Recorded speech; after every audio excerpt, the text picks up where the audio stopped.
Today's school students are known as Generation Z. And I recently heard a Generation Z t-shirt slogan which said, "When I am bored, I Google myself." Generation Z were born between 1995 and 2009. They currently make up 18% of our population, 9% of the workforce, but in a decade's time, they will be 31% of our workforce. Now, when they're talking about a library, they mean their playlist on iTunes. They speak and they write in a new language. If they can shorten it, they will. Their idea of an encyclopedia is one that they can change and contribute to. And whilst they're constantly reading, it's rarely going to be a book from cover to cover.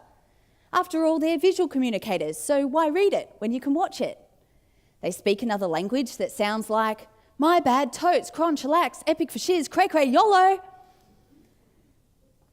And these Generation Zs are going to spend an estimated 14,000 face-to-face contact hours in their 13 years of schooling and 3 years of a university degree. But they'll spend 6 times that, an estimated 84,000 hours as they enter the workforce. And so what will the future of work look like?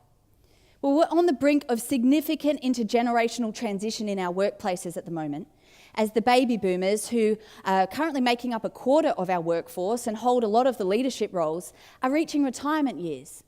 And so as they're transitioning out of the workforce, they'll be just 8% of the workforce in 10 years' time. At the other end of the spectrum, as Generation Z are entering, things are going to change. I mean, they're the most materially endowed, technologically literate, formally educated, and globally connected generations to ever grace the planet. And so the way that they approach work, problem solving, collaboration, communication, innovation will be different as a result. Every generation will also have their own challenges and their own fears to overcome. In fact, Generation Z, a global and visual generation, you can communicate their top 3 fears simply in visual icons. Those being, the first being the poor Wi-Fi signal. I mean, it's quite a crisis for Generation Z if you can't be connected, but I think even a greater challenge for them is the buffering signal. I mean, this is a generation who haven't had to wait for anything. They didn't even have to live through dial-up. And I think the greatest concern is this, when the phone battery is out of charge. I mean, if you have no phone battery, life as you know it ceases to exist till you can find that power source. But Generation Z are growing up in a time of extraordinary, unprecedented change. And change is how they'll also approach their careers. At the moment in Australia, the average turnover rate is 15% per annum, which means people change jobs every 3 years and 4 months on average. Projected over the lifetime of a school leaver today, it's estimated that they'll have 17 jobs across 5 different careers in their lifetime.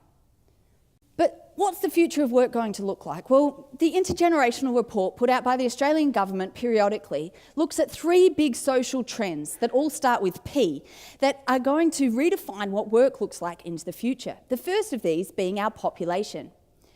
Now, Australia's population is growing.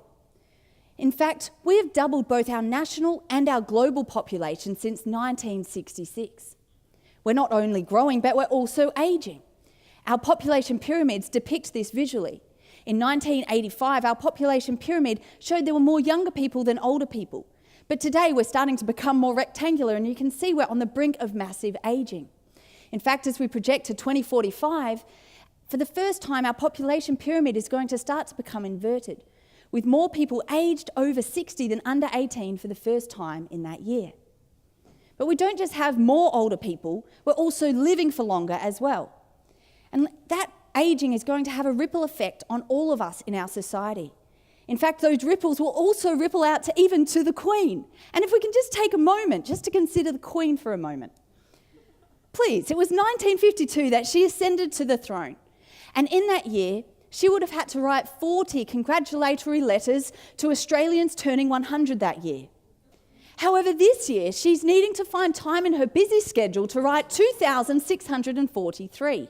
By the end of the decade, she'll be needing to write 4,885, and in 3 decades' time, she'll have to definitely employ the help of Prince Charles, Prince William, perhaps Prince George and Princess Charlotte to write an extraordinary 18,567 letters to Australians turning 100 that year.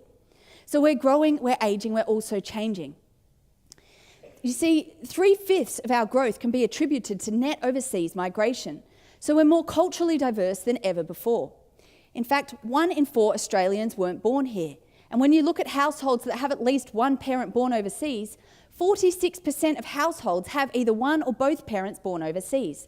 We're incredibly culturally diverse, culturally rich, and that will be increasingly reflected in our workplace communities, as well as our increasing multi-generational community.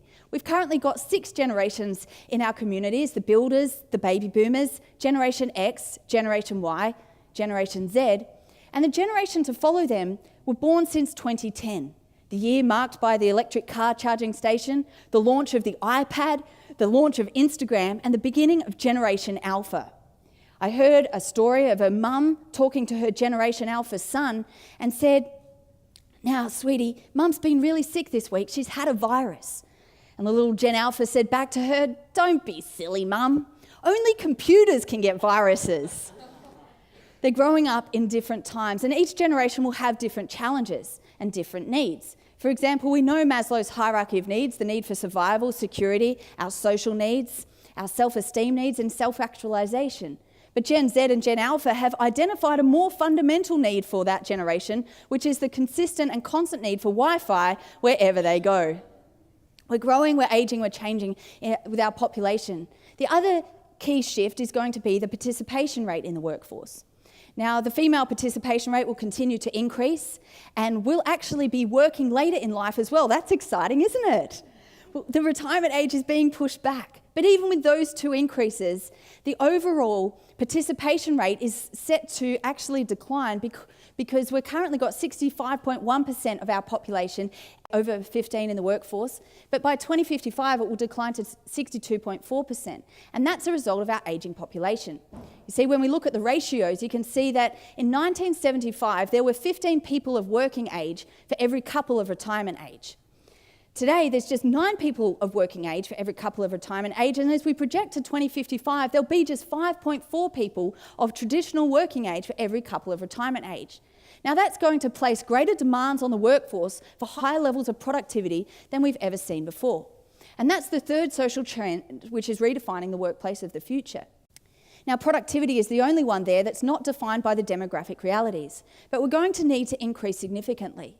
We've already seen an increase in productivity. In fact, for every hour an Australian works today, there are twice as many goods and services produced as there were in 1975.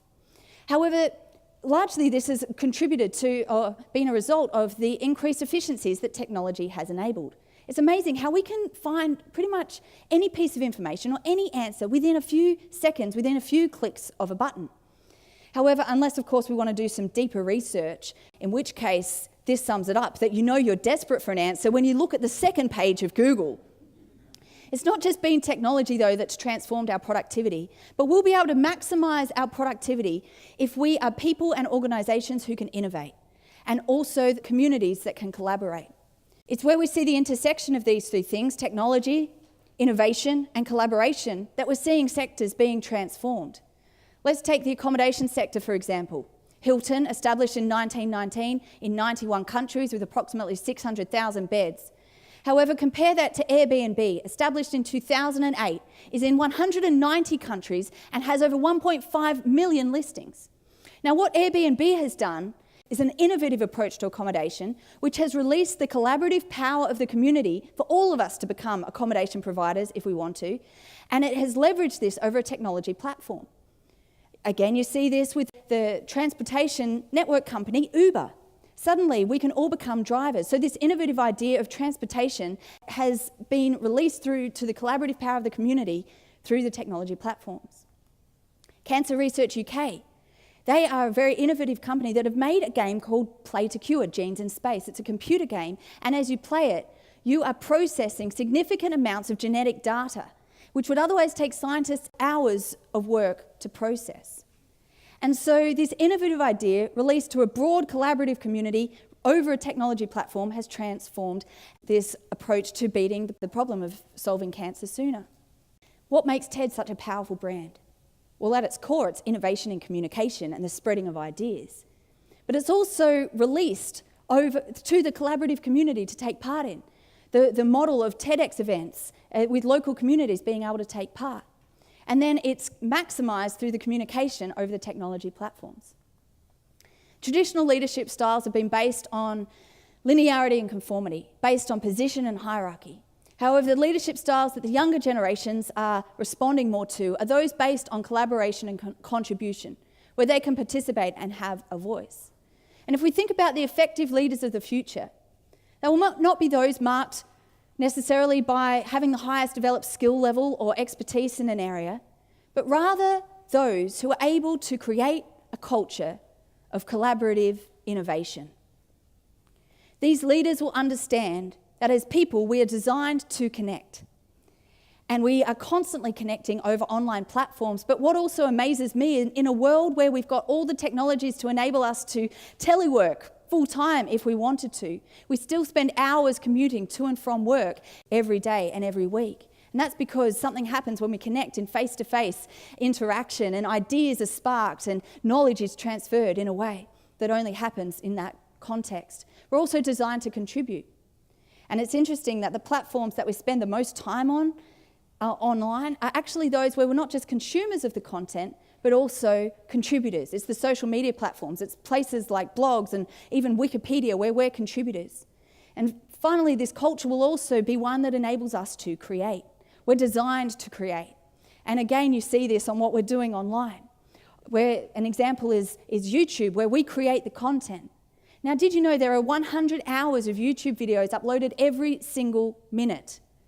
It equates to 115 years of content being uploaded every single week. We are designed to create. What does a workplace culture of collaborative innovation look like? Well, it's inclusive of a multi-generational, multicultural, multi-skilled community. And it draws on the strength of this diversity, and it builds on a shared foundation of shared values such as humility, respect, and authenticity.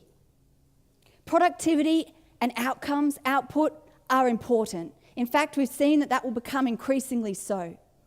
But perhaps, as we shift our focus from just process to developing people, from just outcomes to creating space for opportunity and innovation, from transactional to transformational leadership, and create vibrant, dynamic, healthy workplace communities, then outcomes and productivity will be higher than ever as people are invested and as they find that they invest the 84,000 hours of their work life in a rewarding way, in a thriving culture of collaborative innovation.